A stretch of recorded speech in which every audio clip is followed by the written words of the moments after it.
ওরা সমানে বলে যাচ্ছে যে বিজেপি নাকি ওদের এই রতন শাহ বলছে। আমার দাদা মানিক সাহা ভয় দেখাচ্ছে সবাইকে।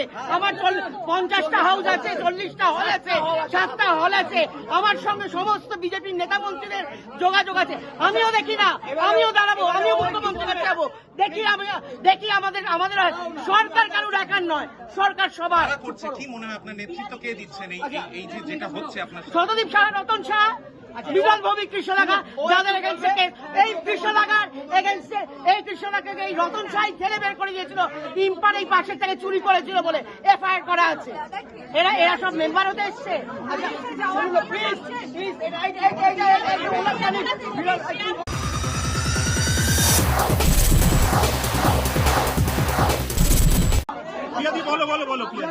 আমরা মিটিং করতে গেলাম ইন ফ্রন্ট অফ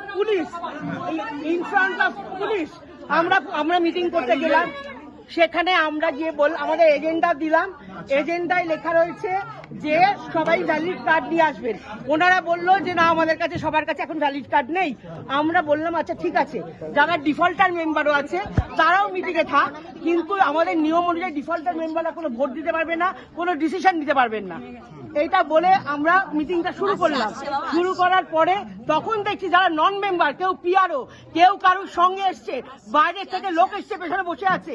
তখন আমি চোখের সামনে যখন দেখলাম দেবশ্রী বলে পিআরওটা বসে আছে, আমি বললাম আমি তাকে ছোটবেলা থেকে চিনি, এ তো ইম্পার মেম্বার নয়। ও তো আমাদের ইম্পার সময় পিআরও ছিল, মানে মেম্বার নয়, পিআরও অ্যাপয়েন্ট করা হয়। সে একজন পিআরও ছিল, সে ডিরেক্টর। হ্যাঁ, এবার কিছু ছবি ডিরেক্টররাও এসছেন। এবার তখন আমি যখন বললাম যে এখানে পিআরও বসে আছে কেন, ও তো মেম্বার নয়, হ্যাঁ না, তখন ওরা ওখান থেকে বলছে আচ্ছা ঠিক আছে, যারা আছে বেরিয়ে যান। কেউ বেরোচ্ছে না পেছন থেকে, সব বসে আছে। অতনু রায় বলে একজন ভদ্রলোক, যার 5 বছর 4 বছরের মেম্বারশিপ বাকি, তাকেও অ্যালাউ করা হয়েছে। সে আমাকে তেড়ে এলো, এই ভদ্রভাবে কথা বলুন, এরকম ভাবে তেড়ে এলো।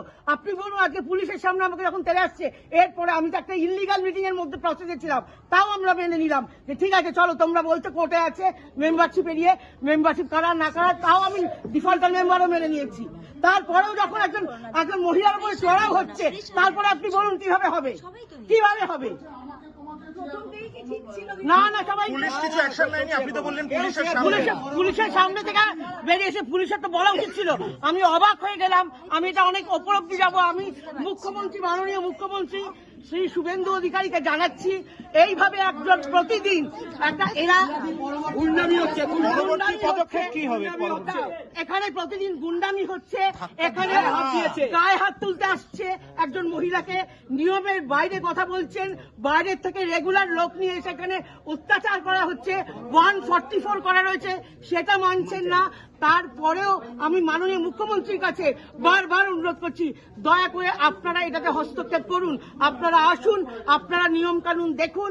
যদি মনে হয় আমরা কোনো বেনিয়মে বসে আছি, আমার আগেও কথা এখনো কথা, ওনাদের আমার উপরে যদি কোনো অভিযোগ থাকে ওনারা কোর্টে যান, প্রমাণ করুন আমাকে চোর ডাকাত চুরি করেছি, যা বলবে প্রমাণ করুন। তার জন্য খোলা আছে, কোর্ট খোলা আছে।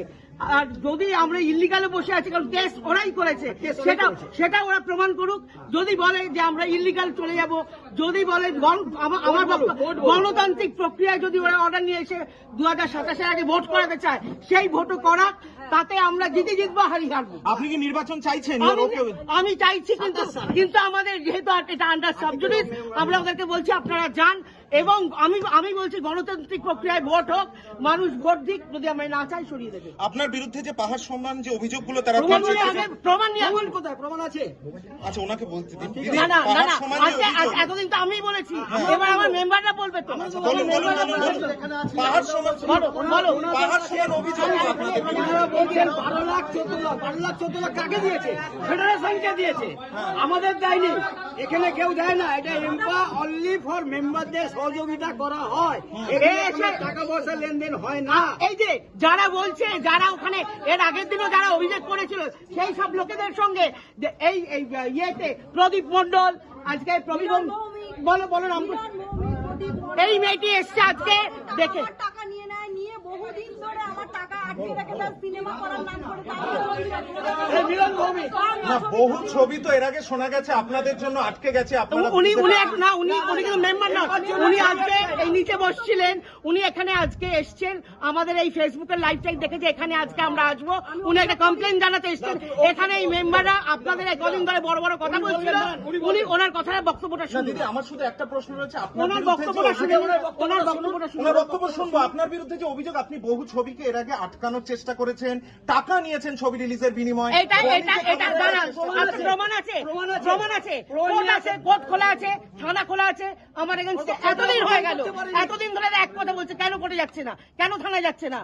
পুলিশ তো আমার নিজের লোক না, ওদের নামে এফআইআর করেছে। আমি এখনো মিলন ভৌমিক, কৃষ্ণ দাগার এখনো কেস চলছে আমার, এখনো ওদের এগেইনস্টে শ্লীলতাহানির কেস চলছে আমার, ওদের এগেইনস্টে এখনো ব্যাংশাল করে কেস চলছে। বেশ। আর আপনি একসময় অন রেকর্ড যাকে ভগবান বলেছিলেন, সে অরূপ বিশ্বাসের কাছ থেকে কোনো শুনুন support পাননি? না, আমার অন রেকর্ড যাকে ভগবান বলেছিলাম আমি আজও বলছি, কারণ আজকে এই ভদ্রলোক আমাদের এক্সিবিটারদের জন্য উনি যেভাবে ফায়ার লাইসেন্স, সার্ভিস চার্জ এবং সমস্ত রকমের সিনেমার লাইসেন্স যেভাবে হেল্প করেছিলেন, আমরা যখন সিপিএম এরা বলে গোছায় পাইনি, এনারা যারা বয়স্ক যারা এক্সিবিটার আছে, যারা কোনোদিন অনলাইন জানে না, ওনারা ওখানে বসে থেকে অফলাইন করে ইম্পোর্ট চুরি করিয়েছেন।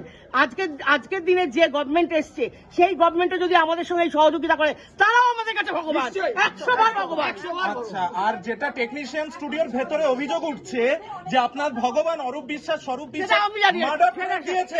সেটা আমি জানি না। Murder threat শুনুন দিয়েছে। ফেডারেশন একটা ফেডারেশন এটা ইম্পার কথা বলুন, ফেডারেশনটা ফেডারেশন। আমার শুনুন, আমরা আজকে আমরা বলে দিয়েছি যে যে যার মতো ইচ্ছে মতো কাজ দাও। দেখুন আমার মেম্বাররাও তো, আমি ছবি বানিয়েছি অহল্যা, আমাকে তো পুরো টেকনিশিয়ান নিয়ে কাজ করতে হয়েছে। আমি কি এক টাকা আমি ছাড় পেয়েছি? ছাড় তো আমি পাইনি। আজকে এই যে বলছে যে প্রিয়া সেনগুপ্ত এক্সট্রা এখান থেকে প্রমাণ দিতে হবে, তো টাকা নিচ্ছে, আমি তো ওটা টাকা দিয়ে কাজ করেছি, আজকে তো টাকা দিয়ে কাজ করেছি। আজকে আপনি বলুন, দাঁড়ান, আজকে যখন আমি একটা প্রশ্ন বলতে চাই, আজকে যখন এই যে ফিল্ম ফেস্টিভ্যাল হয়, আমাদেরও ক্ষোভ আছে, এক সংগঠনের জন্য চেপে থাকি, আজকে ফিল্ম ফেস্টিভ্যাল হয়, আজকে কাউকে অসম্মান করছি না, সবাই অভিনেতা, সবাই অভিনেত্রী, সবাই ভিআইপি ডিগনিটারিজ, কিন্তু কোনোদিন একটা ইম্পার প্রেসিডেন্টের জন্য চেয়ার ওখানে ছিল? 3 বছর ফিল্ম ফেস্টিভ্যাল আমরা বিয়ে করেছি, বয়কট করেছি।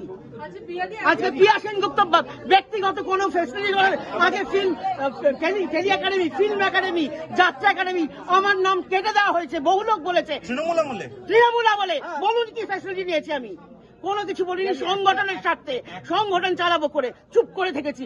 সব আমাদের সবার আছে দাদা, কিন্তু আমি সংগঠনটা আমি যদি মুখ করি আমার সংগঠনে দাঁড়িয়ে পড়বে, এফেক্ট করবে, তাই জন্য কথা বলি। এবং এই যে এদের অভিযোগটা জানিয়েছে 31শে ডিসেম্বর 2025 অল মেম্বারদের নিয়ে, যেটা আপনাদের সাইটে দেওয়া উচিত ছিল যে কারা মেম্বার এবং কারা নন মেম্বার নয়, সেই সাইটেই আপডেট করা হয়নি। তাহলে আপনি কি করে বলছেন কারা নন এবার আমি আপনি নন মেম্বার কাদের বলা হচ্ছে? পিআরওকে বলা হচ্ছে নন মেম্বার। এখন পিআরও এসে বসে আছে, একজন ভদ্রলোক, একজন মেম্বার, তার সঙ্গে 2জন বাইরের লোক এসে বসে আছে, তাদের বলা হচ্ছে নন মেম্বার। পরিষ্কার আপনার কাছে ঘটনাটা। দ্বিতীয়ত বাকিদের বলা হচ্ছে ডিফল্টার মেম্বার,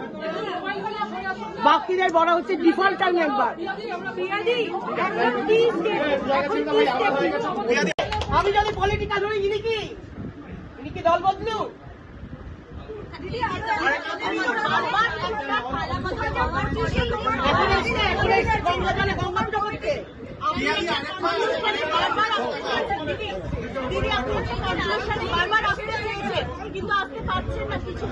কারণ কি আজকে যারা প্রপার মেম্বার আছে তারা যদি না আসে, আপনি কি করে আসবেন?